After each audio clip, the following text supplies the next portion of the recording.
So the Biden administration has decided to use a law enforcement agency to decide what you can say and think. And they're, of course, going to use it to do what they've been doing for quite some time, which is to punish opponents of their rule, people who criticize the Democratic Party. Brendan Straka found out the hard way. Straka is the founder of the Walk Away movement. On January 6, 2021, he went to Washington. He never went in the Capitol, never committed any act of violence. We know that because he videotaped the whole thing. But they arrested him anyway and charged him with felonies and then threw him in jail. He just got out of home detention when he spoke to us today for an episode of Tucker Carlson today. Listen to him describe the moment an FBI SWAT team came to his home. Watch.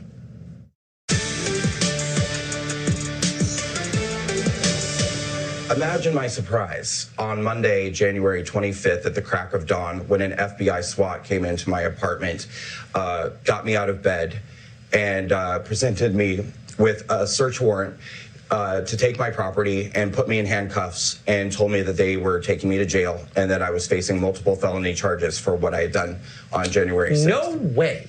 100%. They took me to jail.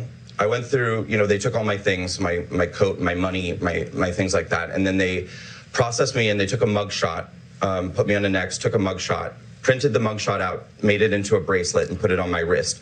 It had my mug shot on it and a number. And then at that point, I just became a number within the jail inmate system.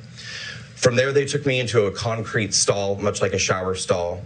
I had to take all of my clothes off. I was standing there completely naked while a stranger came, took my clothes away, came back and gave me a pair of brown underwear, a brown shirt, and an orange jumpsuit to put on. From there, they took me into a room called medical, where a nurse guard was standing there as I walked into the room, and he says to me, "I need your arm." And I said, "Why?" And he comes at me with a syringe, and he said, "All new inmates in the jail system have to take a TB test. You need to give me your arm."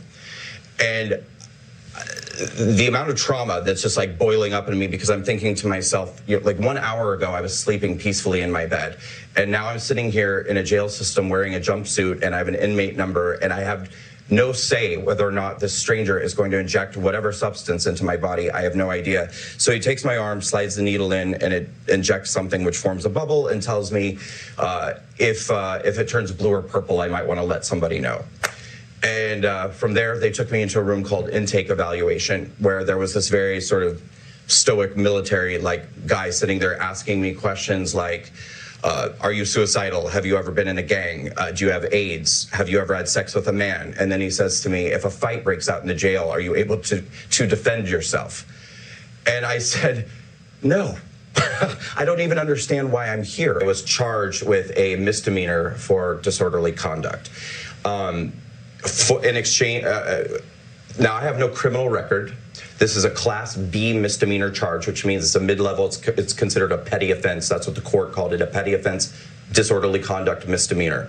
I was sentenced to 3 months of house arrest, 3 years of probation, 60 hours of community service, mental health. I had to take mental health services. What am I forgetting here? 60 hours of community service. There were several other things. And the government actually requested, as a condition of my probation, 3-year probation, that they have the right to surveil my phone, my email, my bank accounts, my social media accounts, and my computers. They asked for the permission to surveil all of those things for the 3 years that I was on probation to ensure that they could deter me from committing another crime. And another misdemeanor. And but this is the thing. I mean, these January 6th cases, misdemeanors are being treated like felonies. I mean, that's the punishment that I just described. People are getting away with murder at scale across the country. I mean, more than 90% of the BLM anarchists had their charges dropped entirely. That guy's story is unbelievable. You should watch the whole hour. Nobody is putting him on TV for some reason. We only knew what was happening because he wrote us a 6-page, single-space handwritten letter. And it was just so shocking. We checked the facts and they were true. You will not believe what happened to an American citizen in his own country. Brendan Straka. That is absolutely worth it.